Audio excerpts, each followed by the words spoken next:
You oversaw, as European President, the enlargement of the EU to 27 countries. Now we've had Ireland, to many people's amazement, outside Ireland, turning down the Lisbon Treaty. Do you think that was a result of a poor yes campaign? I think it is increasingly difficult to get a European electorate to look at a very complex document.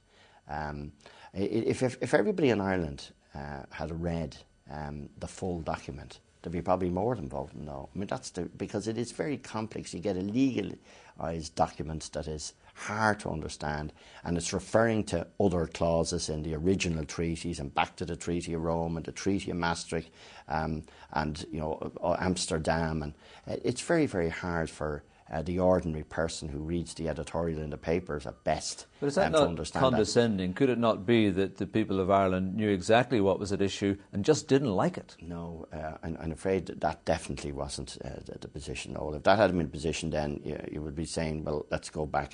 They didn't really understand it. They hadn't read the short version.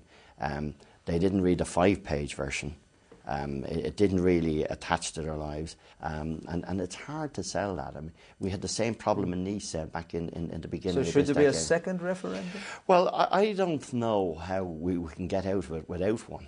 There's always the danger that you're seen to be half in and half out, and that's not the kind of politics I like. So, you've said that you would have liked to stay on longer as Taoiseach. You left, of course, under the shadow of allegations of financial impropriety.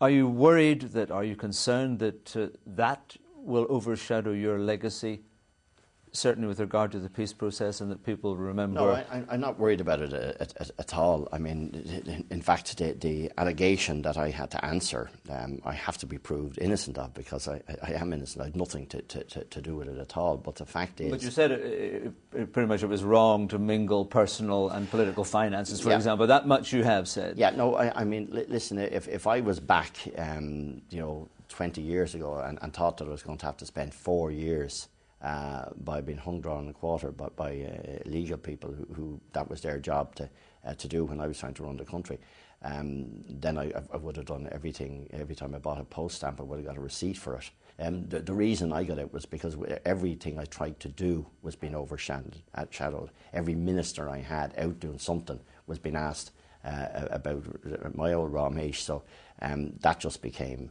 a nuisance and started affecting the government. But you're prepared to accept that you were responsible for that?